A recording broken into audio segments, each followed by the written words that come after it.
Hey guys, today in this video, I'm going to show you how to enable auto translation in WhatsApp chats. So first thing first, make sure you are using the latest version of WhatsApp. Head over to your Play Store and search for WhatsApp. If you see update, tap on update. If you see open, that means your application is already updated. So head over to your WhatsApp. Now we will have to enable a settings for translation. So select three dot icon, go for settings. Select chats and then look for option related with translation. Now, this is a new feature in 2025 by WhatsApp. This feature is being gradually rolled out. So, if you don't see it here, that just means that this feature is not available in your region. If it's available, you will see translation something related option, and all you have to do is enable it.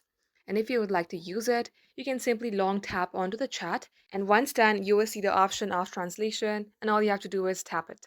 This is how you can do it, guys. Thanks for watching.